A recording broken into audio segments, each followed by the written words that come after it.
Record. We have your back. Thanks everybody for coming out and being willing to hear our words.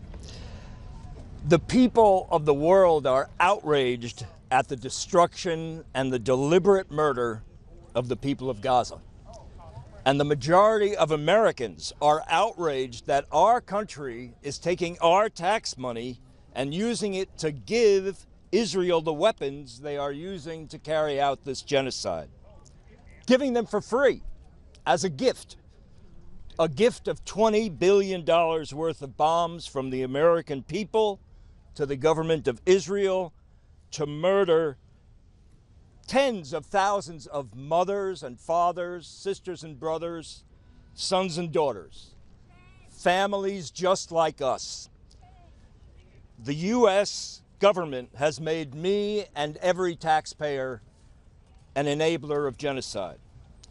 And that is destroying the soul and the spirit of our country. I used to think that America stood for fairness and justice and equality and human rights. No longer. Now America stands for aiding and abetting ethnic cleansing. And that's in opposition to the condemnation of over 150 countries at the United Nations. Now America says, screw you to the rest of the world. And to top it off, when courageous, caring, empathetic students at our universities protest this assault on basic decency, our government suspends free speech, suspends the right to protest, arrests them, and forces universities to discipline these principled young people. We say no. These students are heroes. We stand here with them in solidarity. This is a protest, and if you're going to arrest them, you may as well arrest me too, because if I was in college today, that's what I'd be doing. What is the message we are sending to those who go out of their way to stand against injustice? The message that our government sends is, you're stupid, you're criminals, you're naive, you just don't understand the ways of the world. Don't waste your time caring about people in some other country. Just bury your head in your books and mind your own business. America has lost its moral compass. Trump and his cronies say that we have an empathy problem, that we care too much about people other than ourselves. We say that caring about the well-being of others is at the core of who we are. We say that the people who are running our country are morally bankrupt. I'll tell you what's really going on here. AIPAC has made the largest political donations to politicians of any special interest group this cycle. Over $125 million in a process called legalized bribery. Our politicians have been bribed to countenance genocide. I know that Hamas began this horror with its attack on Israel, which killed 1,200 innocent people and took 250 hostages. Clearly, Israel had the right to defend itself against Hamas. But Netanyahu's extremist government has not just waged war against Hamas. Instead, they've waged an all-out war of annihilation against the Palestinian people. And now, as we speak, now that our bombs have turned most every house, hospital, university, and school into rubble, we are expected to be good Americans and look the other way as Israel prevents food, water, and medicine from reaching the remaining people of Gaza. Israel is literally starving them to death. Starving them to death. We will not look away. We will not be silenced. We will do everything we can to get our government to stop being complicit in starving little kids to death. Thank you, Ben. Thank you so much, Ben. In my district, we call it Ben and Jerry's. We roll the R's. I don't know if you know this, Ben, but I found out a couple years ago I'm lactose intolerant because a doctor told me. But I still buy your ice cream intentionally. Nope, and I put it in. Yes, but I thank you so much. But I do want. Thank you. I know I heard. Somebody actually told me that. I'm sure I'm going to get a lot of emails telling me this. But I'm really happy to be here with my sister in service, Cori Bush, who I want, it's been unreal not having her here, but she didn't have to be here. And she is, and that speaks volumes to the fact that she's unapologetic about her stance to save Palestinian lives. I can't believe that right now in the United States Congress it is controversial to say Palestinians deserve to live. That many of my colleagues think supporting or being silent on starvation is progressive. But today, again, we're coming together because tomorrow marks the 77th anniversary of the ongoing Nakba, while the Israeli government continues the genocide in Gaza. It has always been a campaign to erase our existence, right, Nadal? Always. And we all know the Nakba never ended. Instead of agreeing to a ceasefire and the release of all hostages, war criminal Netanyahu announced plans to ethnically cleanse and forcibly expel the entire Palestinian population and to flatten and permanently occupy Gaza. What's obnoxious also and really just surprising to me is many of my colleagues who come up to me and whisper, I don't like him. I can't believe he said that. But they continue to press yes to send more. Well, if you don't like him, then why did you send $14 billion to go kill children and to massacre a whole population? Make up your minds. Each year, we know our country sends billions of dollars to support the ongoing ethnic cleansing of the Palestinian people. We know the Israeli government is using starvation as a weapon of war, which is a war crime. Former Finance Minister Smotrich said, quote, "Nobody will let us cause 2 million civilians to die of hunger, even though it might be justified and moral." Think about it. Nobody will let us cause 2 million civilians to die of hunger, even though it might be justified and moral. For 2 months, Israeli officials have deliberately blocked food, water, medical supplies, and fuel from entering Gaza. Many people are asking me, what do you think, what's going on with the president? I said, you know what? I don't care. You know what I care? Did any food trucks get through the Gaza? That's what I want. I want you to ask me, if I care about that, that's what I want. I want aid and food to come in. That's the answer. Whatever they do, these elected officials, and it's bipartisan, at the end it comes to, are we supporting war crimes? Are we allowing the starvation of all these people? Nearly about 60 Palestinians that we know of have already starved to death. Thousands of children are experiencing malnutrition. We're seeing the images come out. Yet again, my colleagues are silent.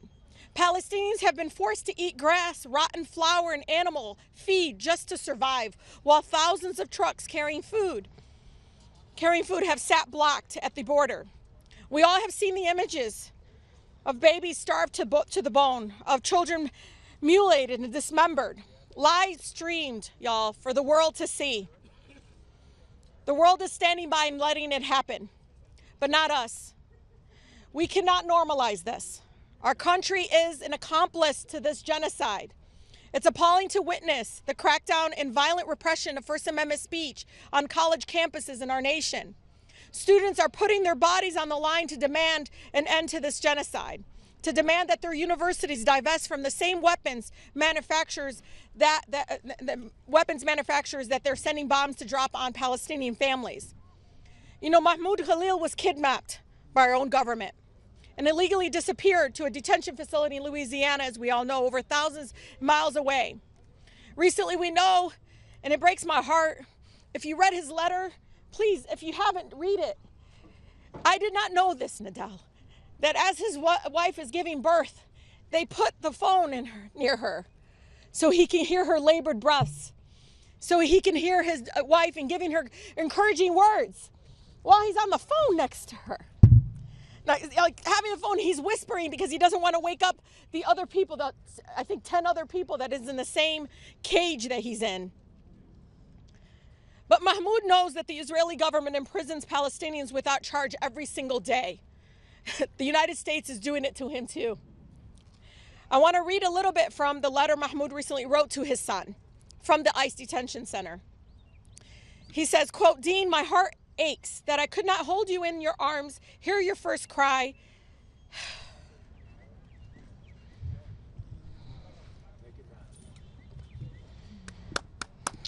That I could not unfurl your clenched fist or change your first diaper. I am sorry that I was not there to hold your mother's hand or to recite the adhan or call to prayer in your ear. But my absence is not unique. Like other Palestinian fathers, I was separated from you by racist regimes in distant prisons. In Palestine, this pain is part of our daily life. That's what he wrote to his baby. He continues to say babies are born every day without their fathers, not because their fathers chose to leave, but because they are taken by war, by bombs, by prison cells, and by the cold machinery of occupation. So today we are coming together, all of us, and we're demanding his immediate release. We're protesting genocide. We're protesting genocide, saying that protesting genocide is not a crime. We are come today as we celebrate, not celebrate, but commemorate the anniversary of the Nakba. That again continues. We are here because we all know that more Americans outside of Congress believe in an arms embargo. They believe in an end to the genocide. They believe, like Corey and I, that we must save lives no matter faith or ethnicity. And so, again, thank you to all the courage of Doctors Against Genocide and so many others that have come together to speak this truth. You know, I come from the most beautiful, blackest city in the country, and I want to remind you, and you've heard me say it, but I want to drill it in you. You know, the institution behind us is not going to save us. What's going to save us is us in the streets demanding this institution move. I was taught early on that transformative change comes from us. These folks didn't get up and say the Civil Rights Act is beautiful, it's a beautiful thing, let's do it. Or, you know what? The right to organize labor is a right thing to do. It's when the people on the outside made them move. So let's make them move. With that, I want to introduce my sister forever and ever and ever. You know, we look at each other and you don't even have to say a word. But I have to tell you, you know, today I was just talking to a team member who used to be on your team. And I just could not believe the level of threats, the targeting of Congresswoman Cori Bush. Just relentless. But she did not waver. She's a hero to me and to so many others. This is a woman that talked about saving lives from her first breath on the floor. And she continues to speak that truth. With that, please give her a warm welcome, Cori Bush.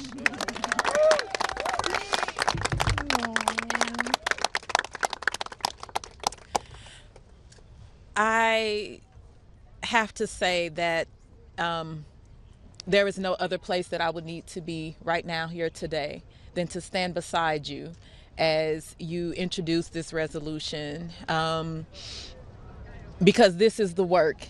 And you have been, you're saying unwavering for me, but you have been unwavering, you have been steadfast, you have been unmovable.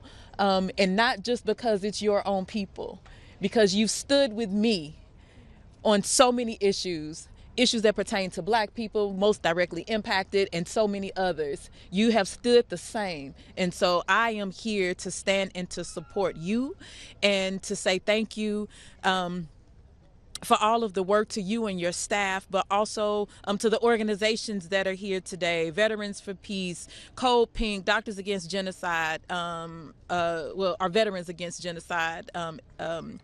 Thank you all for this long-standing work, all of the work of IMEU. Every single one of you, all of you advocates for justice, today and every day, it is imperative that we stand in solidarity with the Palestinian people. We don't get to choose which day and which part of the issue we support, which part of taking care of the people we support. We support humans, and so we support anything that's going to make lives better for humans. And that includes the Palestinian people wherever they live. And so on tomorrow, May 15th, as the 77th commemoration of the Nakba dawns, We remember the deliberate uprooting and dispossession of a vibrant people, a people whose homes were razed, whose families torn apart, and whose dreams were deferred. This resolution is our moral compass. And we've been staring this moral compass in the face for 19 months. This moral compass, it causes us to not be able to look away from the pain of the past and the ongoing justice of the present. We must name the truth. In 1947, the United Nations Partition Plan carved up Palestine against the will of its indigenous majority. And in the months that followed, Zionist militias waged a systematic campaign of violence. We still see the violence, massacres, forced expulsions, and the destruction of over 400 Palestinian villages. By 1949, we know that 3/4 of the Palestinian population had been driven away, their right to return not honored. Today, there has been no repair. So what happened in the past had yet to be repaired, and now we're here today. Millions of Palestinians are displaced, starving and under siege. We watch the videos over and over again and say, oh, that's so horrible. And we go back to our lives. Their children continue to suffer from malnutrition and a lack of clean water, while U.S. tax dollars continue to flow into the very weapons that demolish homes and block humanitarian aid. This resolution demands we reclaim Palestinian rights and our own integrity that the United States lost so long ago, if it ever. It calls on our nation to commemorate the Nakba, to denounce its ongoing legacy, and to educate every person of this country about our country's role in its complicity in this catastrophe. It insists we restore social services through UNRWA, uphold the right of return guaranteed by the UNGA Resolution 194 and Article 13 of the Universal Declaration of Human Rights, and end U.S. support for arms used to destroy Palestinian communities. We know that justice deferred is justice denied. We know that every moment we remain silent, more families lose their homes, more families lose hope, more families die. So today, I urge every member of the House to embrace this resolution, not as a gesture, but as a promise that the United States will finally, at this moment in time, stand for humanity over hypocrisy. Such a hard thing for the U.S. to do. For truth over turning away. Such a hard thing for this House to do. And for freedom of all people. All means all. If you look it up, it just simply means all. This is our chance to make a demand on the history. History that should be singing a different song. This is our chance to affirm international law, to lift every voice crying out for justice and the legacy that we should have repaired. Let us walk through this door of courage together, because peace without justice is no peace at all. Thank you.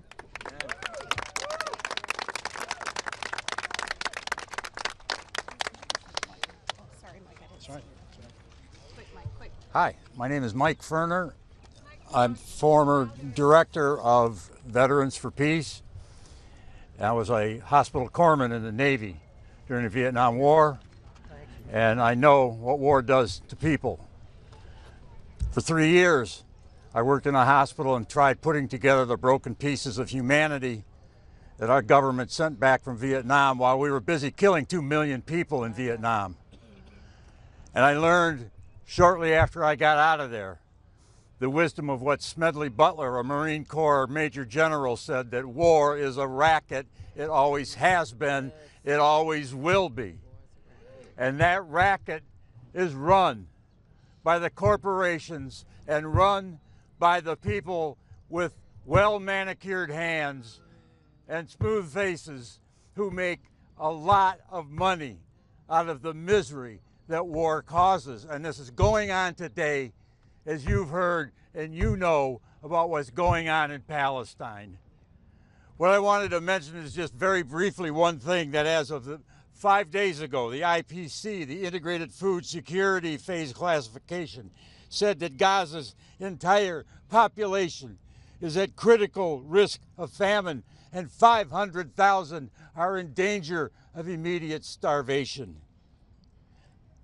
Is this what we think America is all about and should be doing with our tax dollars?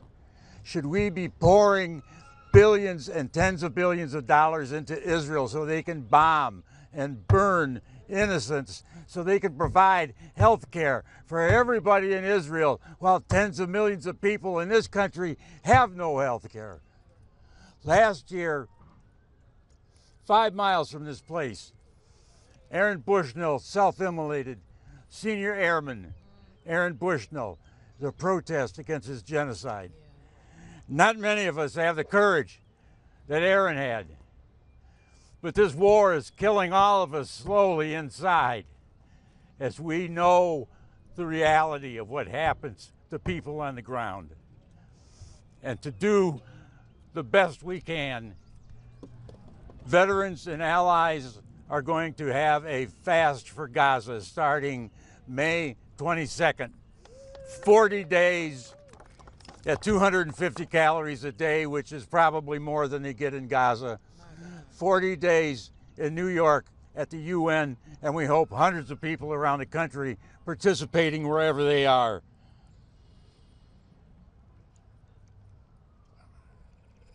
The two demands of that are full humanitarian aid under UN authorization and no more U.S. weapons to Israel.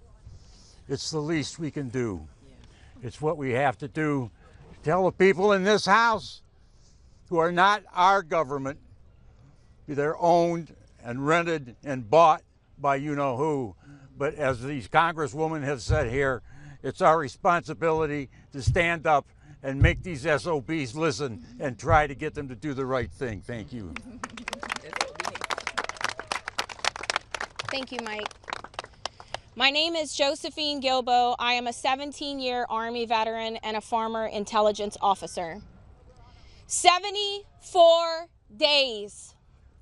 74 days the Israeli government, along with its accomplice in genocide, the American government, has not allowed food or water to enter inside of the concentration camp that is known as Gaza.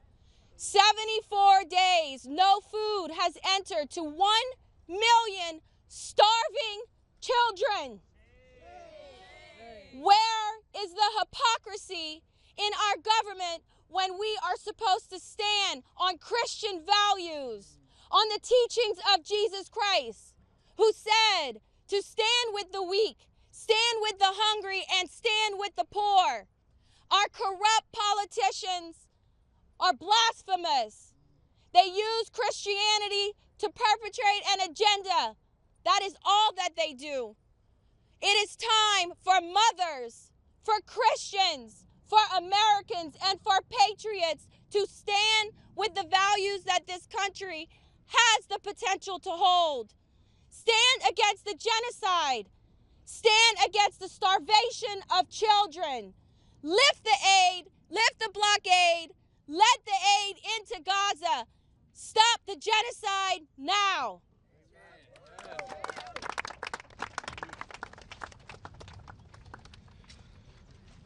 Hello, my name is Greg Stoker. I'm a former U.S. Army Ranger who conducted 4 combat deployments to Afghanistan under Joint Special Operations Command. And now, among other things, I'm one of those irritating anti-war activists who tries to get you to care about conflicts happening half a world away.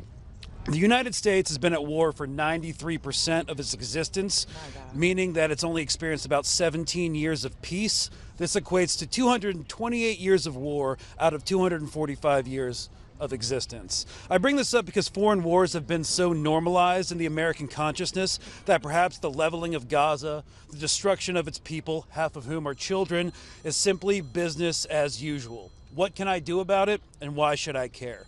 After 20 years of the ill-fated global war on terror, which destroyed millions of lives, compromised our defense industrial base, and netted the U.S. absolutely nothing beyond washing taxpayer money out of the public sector into the private, it's a given that the U.S. will always have a violent engagement in the Middle East.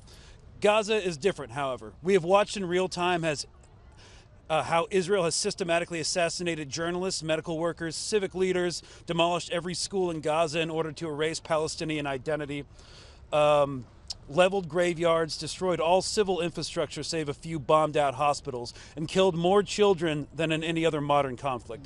My colleagues have amply demonstrated the humanitarian catastrophe, and if that can't prick your conscience and stir you to action, perhaps this will.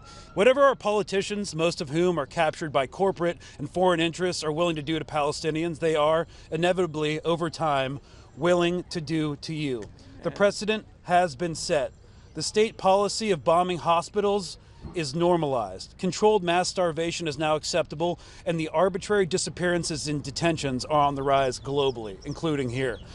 Over the past 15 months, the entire world has become less safe. Rule of law has been irrevocably degraded, and America is no exception. If we break our own laws abroad, we'll break them here on U.S. citizens and on U.S. soil.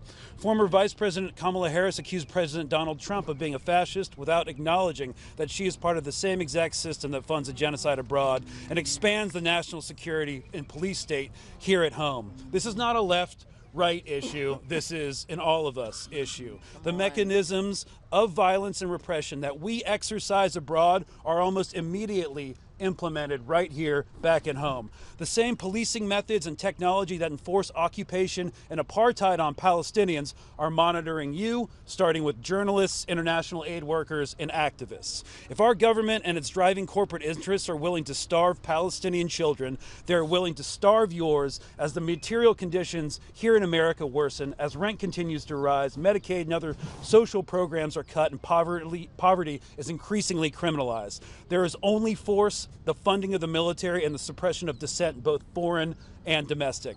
Whether you like it or not, you are connected to the genocide and ethnic cleansing in Palestine, and there is no daylight between foreign and domestic policy. It's all part of the same system and the same playbook. And injustice anywhere is a threat to justice everywhere, and there's no liberation except collective. So Palestine, which has exposed the violence and hypocrisy of our leaders, should be the rock upon which we come together and say enough. Enough with the senseless, self-destructive wars, the lies, and the blind hatred. If we can't agree that a genocide is bad, that mass displacement and starvation of entire people doesn't align with our values, then I have serious concerns for the future of this country and its people. So if you're going to get involved and demand justice for Palestine, justice for yourselves, come on board. It's never too late. Free Palestine.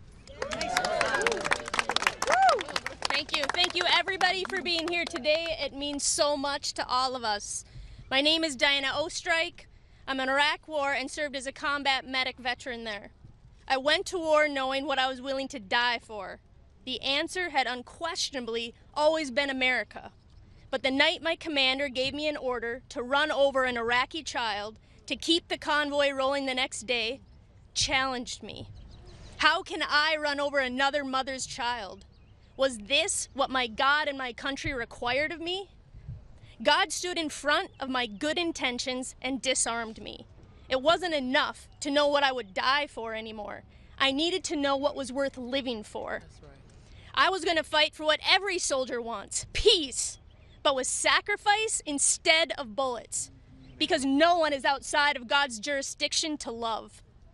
Waging peace is how we fight for the world that God dreams of, where Christians feed the hungry instead of starve them, where the poor are blessed instead of the billionaires, and the peacemakers are called the children of God.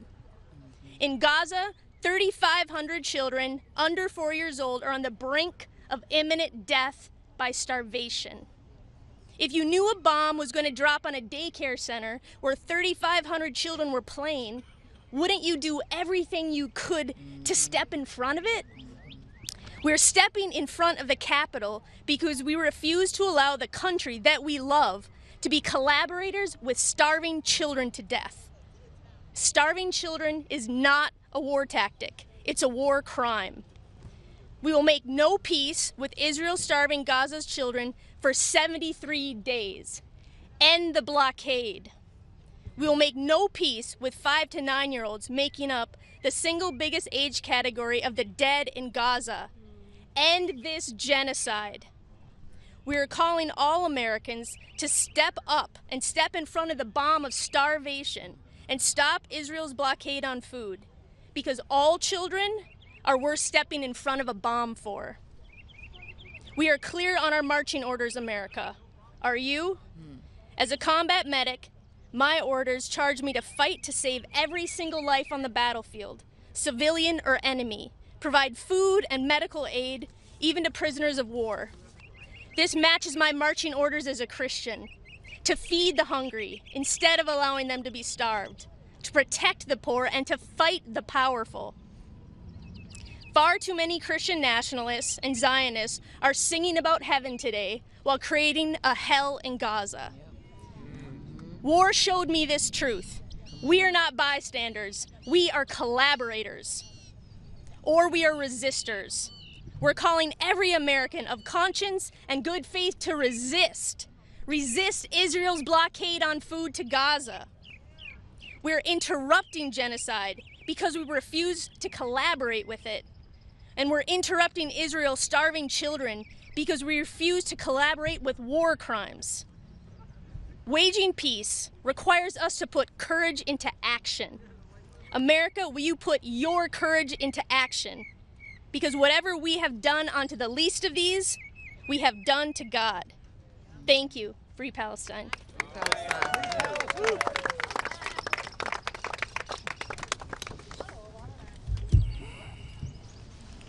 مرحبا سلام عليكم سلام لأهلنا في غزة. You need to start learning Arabic please, because Arabic is the language of the truth. تعلموا عربي لأنه أهل غزة بيحكوا عربي. Good morning Gaza. Good morning Gaza. Gaza is the only place in the world that has a morning, that has a sun, that has a truth, that is shining, while the whole world lives in darkness, especially here. It is dark here in the United States. My name is Dr. Nidal Jabour. I'm a Palestinian American doctor, and that by itself hurts a lot. I'm a Palestinian, which means my people have been slaughtered for 2 years in front of my eyes. Our children, our women, our elderly, our men. I'm American. It's our bombs, our money that is killing my people. And I'm a doctor. We go to school for decades to save one life. We spend nights and nights in the hospitals and the ICUs to save one life. Only for one 2,000 bomb, American bomb, to slaughter hundreds of children in 1 second. That's been happening in front of our eyes for 2 years, non-stop. Do they get tired of killing children? How are we allowing this? Do not believe that Israel is committing the genocide. Do not believe that Netanyahu is committing the genocide. It is America that's committing the genocide. Do not believe it. We are calling on President Trump. You are getting the billions. You are getting the gifts in the Gulf from the Arabs, who are always kurama and gracious. You pledged to stop wars and bring peace. Do it. You can do it with one phone call.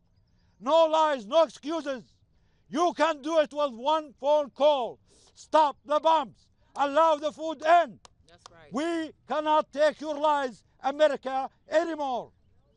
2 years ago, in November 2023, we were here with two courageous congresswomen, Corey and Rashida, for the first press conference that we ever had as Doctors Against Genocide, with my co-founder, the other Palestinian doctor here, Karama Hawash. And we had a press conference here for ceasefire. And we said, this cannot go on any more day, not any more week. And here we go, 2 years later, 18,000 children lost, 300 civilians killed, and we're still appealing to this criminal world. It is dark in the world. The whole world is complicit. The whole world is criminal. It's only light in Gaza. Gaza is the only truth. Good morning, Gaza.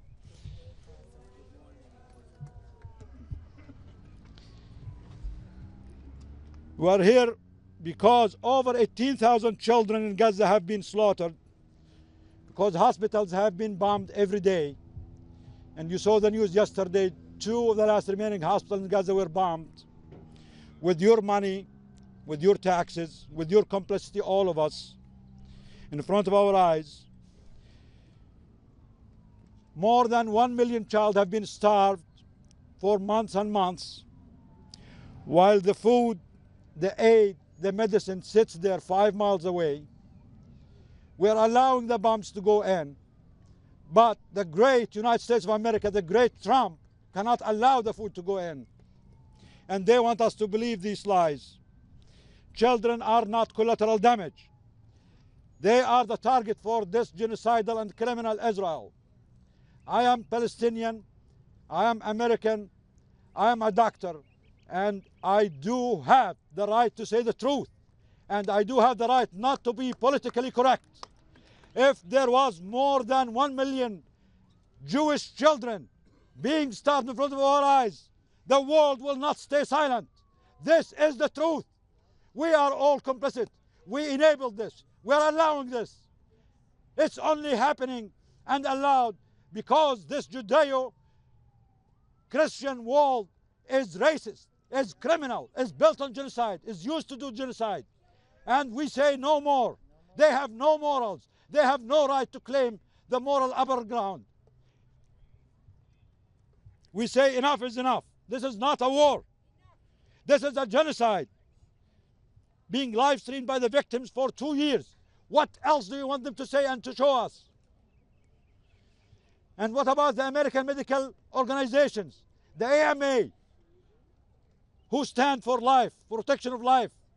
They did not say a single word about it. Nothing. History will judge you. Yes. And if you come and apologize after 10 years or 100 years, we will not accept your apology. This is not complicated. It can be ended with a phone call. It can be ended today.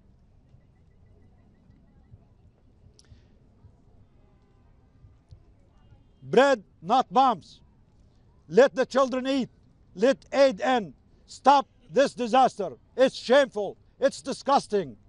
It's criminal. Thank you.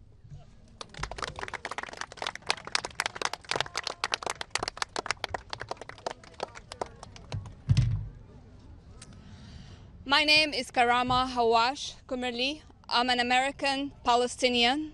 I am from Nablus and I am from Doctors Against Genocide. In Gaza, there are innocent, smiling babies. 1 second, they are smiling. The second, they are half a human because their limbs have been cut off. And medics cannot even reach them. And the rest of their family members are under the rubble. Right now, children are killed or turned into half humans or turned into completely traumatized, shaking little children who cannot make sense of what is happening to them. These are my children and the children of my sisters and brothers in Gaza. I cannot fathom the cruelty of the Israel government and those who give Israel the cover to do what it has been doing every day for decades.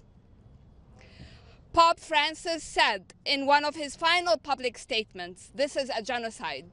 We have been saying this is a genocide for years. It is not normal to grind Gaza like meat. It is not normal to bomb hospitals and starve million children. It is not normal to see children starved to the degree that they cannot even cry. We Palestinians name our children beautiful names.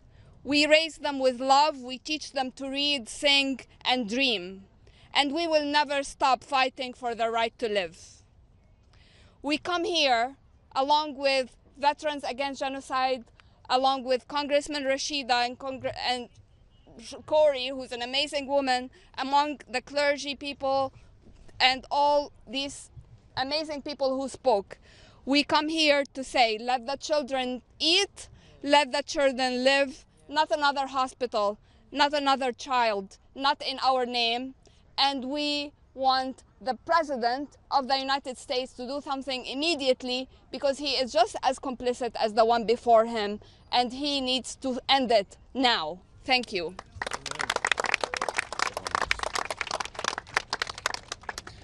Thank you, everyone. My name is Mohammed Daoud. I'm a Palestinian American and a proud Marine Corps veteran. I was born and raised in Ohio by two loving Palestinian immigrants who taught me that dignity, service, and sacrifice are the most honorable traits a person can carry. I served my country because I believed in the Constitution. I believe in civil liberties, justice, and the right of every person to live free from fear. And I would do it again because I believed and still believe that to wear that uniform meant standing for something greater than myself. In many places, I was the first Palestinian, the first Muslim, and the first Arab American that many Marines have ever met, and I carry that with honor. But the truth is, my service didn't start or end in the Marines. I carry a deeper commitment. My time living in the West Bank taught me that the values we claim as Americans, freedom, equality, the rule of law, are not exclusive to us. Palestinians crave and fight for those same values every day, and they bleed for them. And what I saw in Palestine wasn't just occupation. It wasn't just injustice. It was the total betrayal of everything I thought America stood for and what I served for. The supremacist settler colony ideology of Zionism is incompatible with American values. It is anti-ethical to liberty. It is a system that uses race and religion to determine worth, and that is not democracy, that is tyranny. So why am I here today? And here's the truth. I should be in Palestine right now, preparing for our grape and olive harvest season. But instead, last February, in Detroit Metro Airport, I was ambushed by federal agents, FBI and DHS. And I was denied to board my flight, and they seized my electronics and went through everything that I was essentially on my persons. They interrogated me and tried to intimidate me out of doing the very thing I took an oath to do, defend liberty. You want to know what's un-American? It's silencing veterans who speak out, suppressing the voices of Palestinians who refuse to disappear, criminalizing our grief, our resistance, and our humanity. We're here because we refuse to be silent. We're here because we believe in a better America, one that doesn't hand billions of dollars to fund apartheid and war crimes, one that listens to the people it claims to represent. We are citizens, veterans, doctors, clergy. And we are telling Congress, you can't say you stand for freedom while bankrolling ethnic cleansing.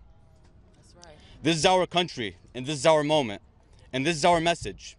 Free Palestine, lift the siege on Gaza, end the occupation, and stop funding genocide in our name. Thank you, everyone. I'm sorry, we do have a special guest with us. She's a medical hero, Dr. Razan Najjar, who just came back from Gaza last week to share her first eyewitness account from Gaza, the situation in Gaza. Dr. Razan Nahas.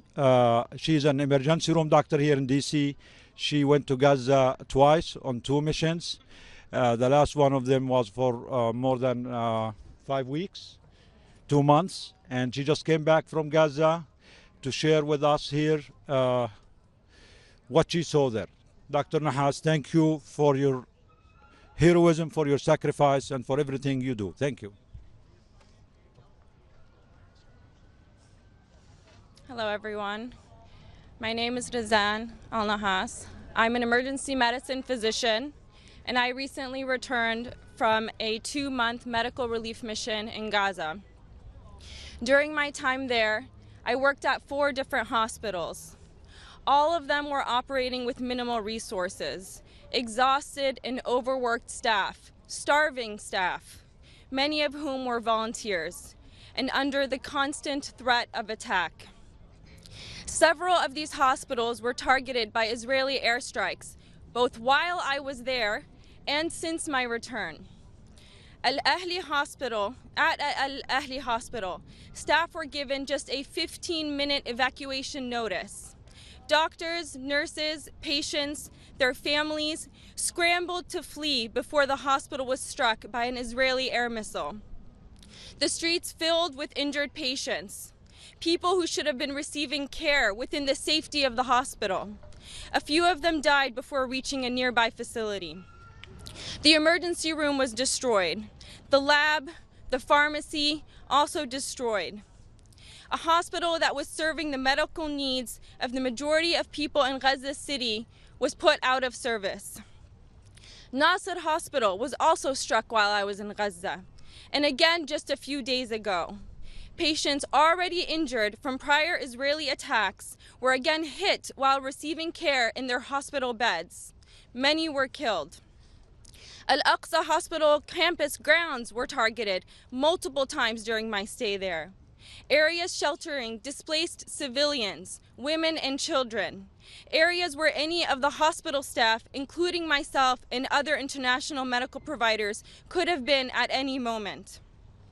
European Hospital, which had been the only hospital in the entire Gaza Strip to not have been directly targeted, was just bombed yesterday with 9 missiles into and around the courtyard.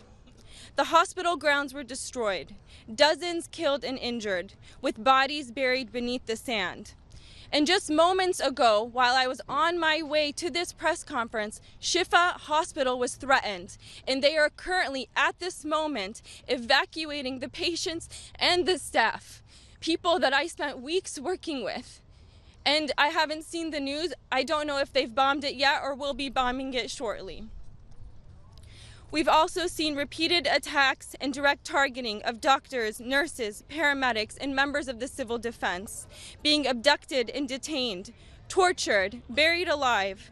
So many of the brave medical staff I worked alongside with would share stories of their own detainment and torture, being among the ones that were lucky enough to be released and alive.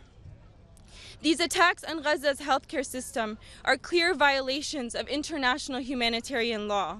The entire world is watching. And yet, instead of speaking out, condemning these atrocities, instead of demanding Israel stop its murderous campaign, this government, our government, continues to fund and endorse this genocide. Entire families wiped out, bloodlines erased. Sometimes a few survived.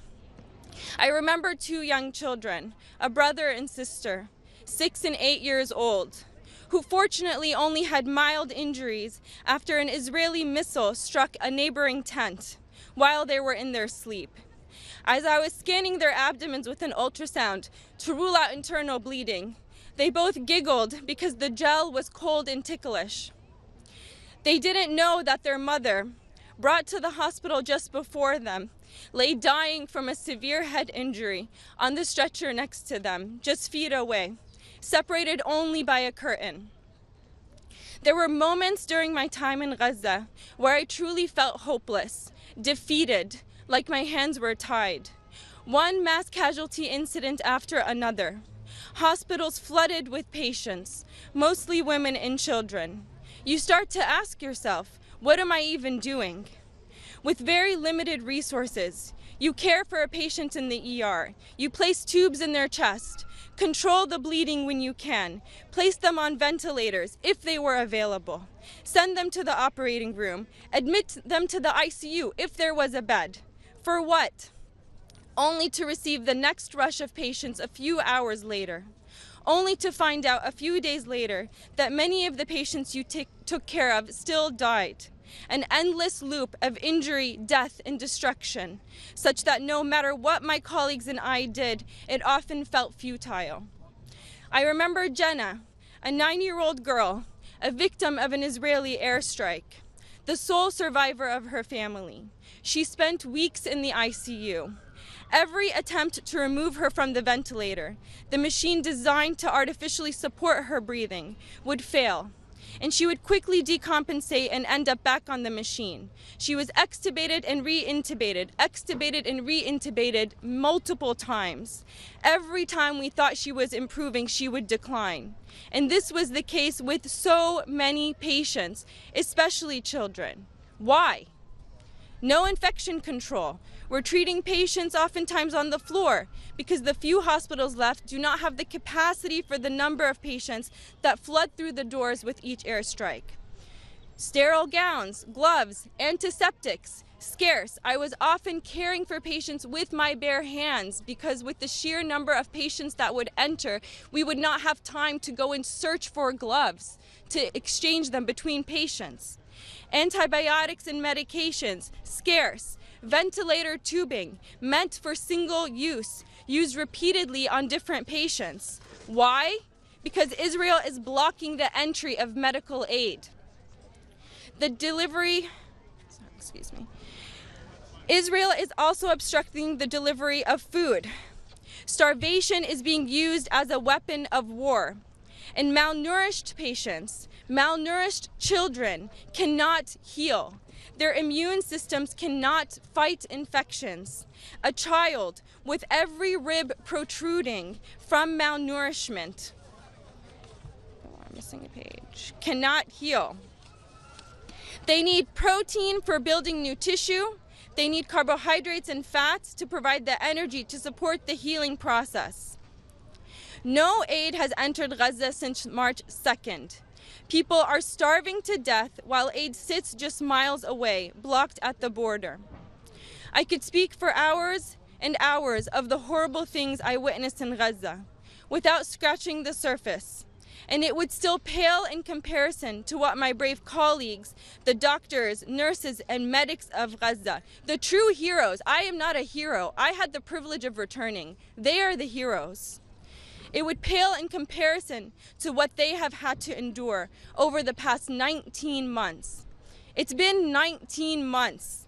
19 months of bombs, tanks, drones, 19 months of displacement, starvation, fear, 19 months of obstructed aid in targeted hospitals, 19 months of genocide. What more is there to say? This must end now. With every day that passes, more lives are lost, more families destroyed, more children traumatized. The people of Gaza have suffered enough. The genocide must end now. I call on this government to end all military aid to Israel, to support an immediate and permanent ceasefire, to allow the flow of unrestricted humanitarian aid, and to ensure that those responsible for the war crimes and crimes against humanity are held accountable. Thank you.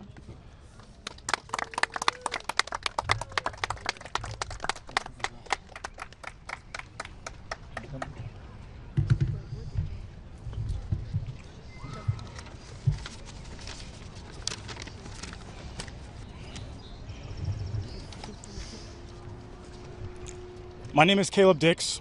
I'm a 5-year United States Marine Corps veteran, having served as an infantry rifleman and a Marine security guard posted at multiple embassies overseas. As an infantryman, I was trained in the art of violence in war.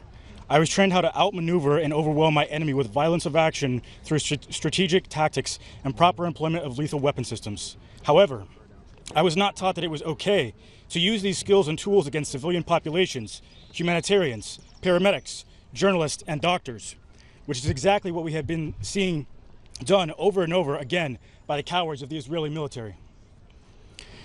Like many of you here today, I swore an oath to defend the Constitution of the United States from all enemies, foreign and domestic, and I served my country honorably. But as I look at the state of our country and the politicians today, I question the sincerity of the oath they took when our politicians seemingly prioritize the needs of a foreign government over their country and people, sending billions of taxpayer dollars to arm a government knowing full well that those weapons would be used to decimate innocent civilian populations time and time again. This is not merely complicity in genocide. This is a joint effort between the United States and the Israeli government to commit an act of genocide as we speak. To the politicians who support arming Israel, your hands are dripping with the blood of innocent Palestinians. Thousands of children dismembered and torn limb from limb. by weapons we continue to supply Israel is a crime that I can no longer stand to watch. The fact that you can sleep at night knowing your involvement in this evil is a testament to your wickedness and hardened hearts. Why is it the new norm for our politicians that character and virtue is so easily compromised by personal greed? As a nation, as Americans, why are we complicit in genocide or apathetic at best? To my Christian brothers and sisters, what will you say to your Maker on the day of judgment when he asks, "And what did you do with the abundance that I gave you when my people were in desperate need? What love and grace did you show to people suffering at the hands of your leaders? While thousands of dismembered children scream in agony, your voices remain silent." And if the constant barrage of missile strikes hasn't been bad enough, Gaza has not received any humanitarian aid for over 9 weeks, which is now bringing a new horror, a slow and painful death for thousands of innocent people in desperate need of food, water, medical supplies, and essential items for survival in an active war zone. Last month, I visited Palestine and the West Bank. Although it is not as dangerous as Gaza and does not receive the same news coverage, it is still a place of turmoil and everyday struggle for Palestinians. I saw the apartheid firsthand. I spoke to Palestinian families living in oppression at the hands of their colonizers. I saw their beautiful lands being colonized by a foreign government like something out of a dystopian movie. Entire Palestinian towns bulldozed to be replaced by Israeli settlements, illegal Israeli settlements, refugee camps for the displaced Palestinians in their own country, restriction of movement by over 700 Israeli checkpoints throughout the West Bank, city streets ripped up by tanks, apartheid walls to cordon off Palestinians like cattle, and much more. What I also saw was the humble yet mighty spirit of the Palestinian people. I visited with everyday people like you and me, simply wishing to live a normal life and have just 10% of the freedoms we have here in America. Strong people struggling to work or to have food, water, freedom of movement, freedom of speech, sovereignty, and basic human rights in their own land. I came home from that trip a changed man, now a messenger and a brother to the Palestinian people who showed me love and hospitality with open arms. Now I stand here today as an American and a messenger for the people with no voice. I call for peace. I call for tangible actions to stop arming Israel in this war and to finally open the humanitarian blockade in Gaza. I call on my fellow countrymen to open their eyes and hearts to the Palestinian people and be a voice against these atrocities. Thank you. Free Palestine, and God bless you all.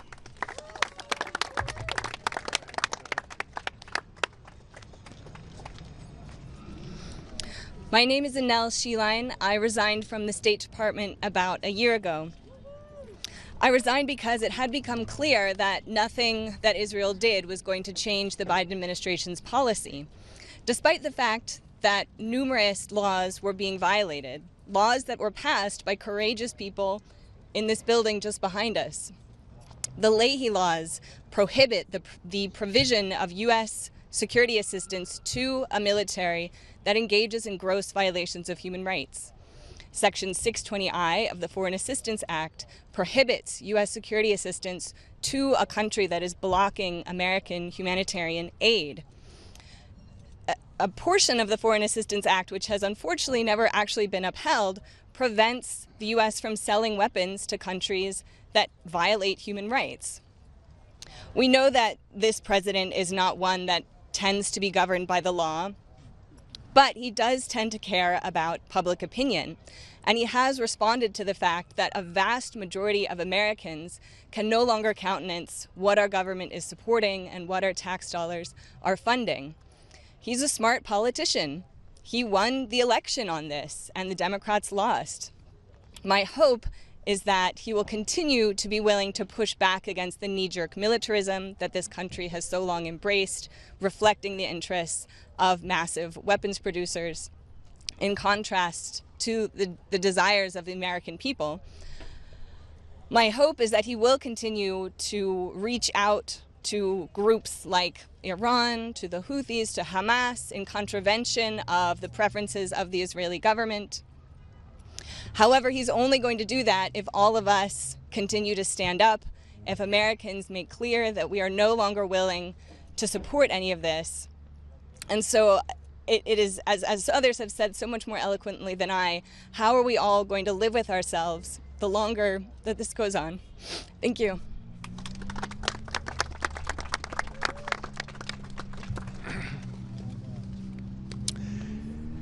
Each of us here represents large swaths of sisters and brothers of the human family, yearning for peace in our wounded and war-torn world, especially among the children, women, and men of Gaza.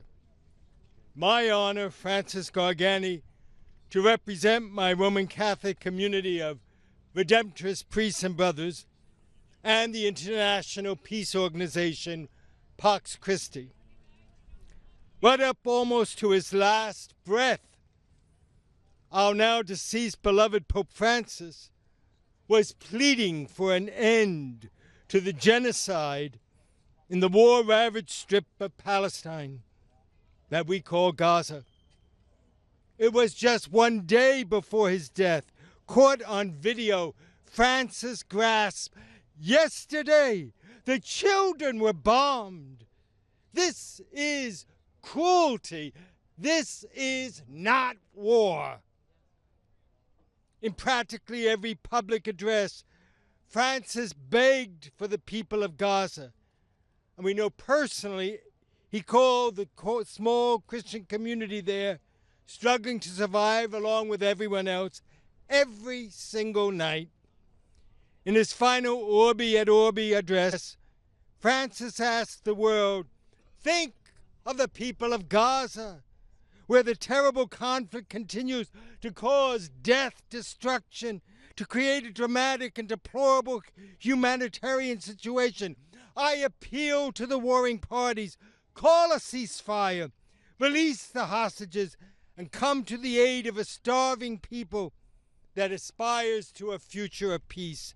Over a year ago, the Pope was beyond distraught over the famine facing our sisters and brothers, thanking Jordan and Lebanon, taking in people as refugees. It was even then, Francis said, according to experts, what's happening in Gaza has all the characteristics of genocide. It should be carefully investigated and by jurists determined and by every international body. And the verdict is now in. Genocide is happening before our very eyes, and we cannot remain silent. Veterans for Peace here, along with Pax Christi International, Palestine Justice Network, Friends of Sabeel North America, and others, are entering into a fast next Thursday, as you heard, to witness to this nightmare unfolding before us, calling us, sister and brother Americans, to join them. Today's New York Times front page article attests that even the Israeli military recognizes the people of Gaza are facing total starvation. We're here together representing thousands, raising our voices, pleading with our congressional leaders to refuse any further military aid to Israel as long as it pursues this insane policy of starvation of the war-ravaged citizens, our sisters and brothers of Gaza. The dignity of the human person is the bedrock of all social teaching, especially for us. And fundamentally, every faith and tradition holds to that. All of us made in God's image and likeness. It's intrinsic to us, not something dependent upon our nationality or created standard of worthiness. St. John Paul II, upholding the principle of solidarity, wrote, "Solidarity is a firm and persevering determination to commit oneself to the common good, that is to say, to the good of all and every individual, because really we are all responsible for all and for everyone." Just this past May 9th, Friday, Israel bombed a United Nations Relief and Works Agency for Palestine refugees building in Jabalia refugee camp, severely damaging food distribution center, warehouse, health centers run by the United Nations Refugee Agency. That May 9th attack came as part of Israel's scorched earth bombing campaign that has resumed in full force on March 18th, following the so-called brief ceasefire. Israel has since then targeted charity kitchens, displacement camps, schools, hospitals, as we just heard from an eyewitness, and other so-called humanitarian zones. The Christian Science Monitor, May 7th, reported notes that over the last 2 months, Israel halted all humanitarian aid entering Gaza. 9 out of 10 people then are beyond hungry, famine widespread. Tom Fletcher, United Nations Undersecretary General for Humanitarian Affairs, unequivocally states blocking aid is killing the people of Gaza. World Food Program mobile kitchens have run out of all their food in their warehouses. 116,000 metric tons of food assistance in the meantime stand outside the gates that could feed 1 million people for over 4 months. The over 60,000 severely malnourished children, they're sick with pneumonia, hepatitis, meningitis, while the practically non-existent food products that sometimes appear in stores are up 500% in price. Over 2,700 Palestinians were killed just in the last several weeks. At least 900 of them children. Over 53,000 people is now the official death toll, with thousands missing in the rubble. These statistics boggle our minds, but may they pierce our hearts. Last week, Israel's Security Cabinet approved another plan to further escalate its military offensive on Gaza, proposing a plan to deliver limited quantities of aid under severe restrictions, establishing so-called militarized zones inside of Gaza where private contractors would distribute food through a process that includes highly restrictive security vetting and calorie-controlled quantities. 15 UN bodies and over 200 NGOs denounced this plan in a joint statement counter to all humanitarian principles and logistically unworkable. Tamara al-Rifai proclaimed the plan will endanger the lives of civilians since they're not going to be allowed, in reality forced, to go to Israeli designated distribution hubs in the south during continued bombing and violent hostilities. Not to mention the total halt in water service, leaving Gaza as a region dying of thirst, with acute diarrhea now accounting for millions of disease cases. This time, 4 years ago, Pope Francis's words had a stunning effect then and still do now. Francis said, "I am following with great concern what's happening in Gaza and the Holy Land. Violent armed clashes degenerating into a spiral of death and destruction. Among the many people who have been injured and many who have died are children. This is terrible. This is unacceptable. Their death is a sign that they do not want to build a future, but rather to destroy it."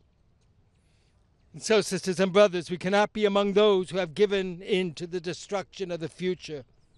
We stand up for the future.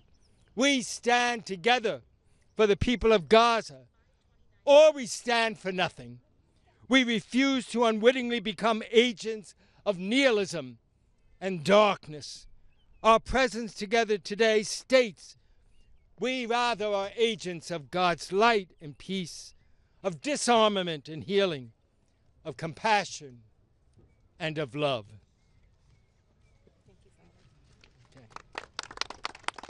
Thank you, Father. Thank you, everyone that's here and attended. We really, Congresswoman Bush and I sincerely appreciate it. We're not going to take questions. However, some of the doctors and others might be available to do one-on-one. Please identify yourself and please stay away from asking racist questions. Thank you so much. Thank you.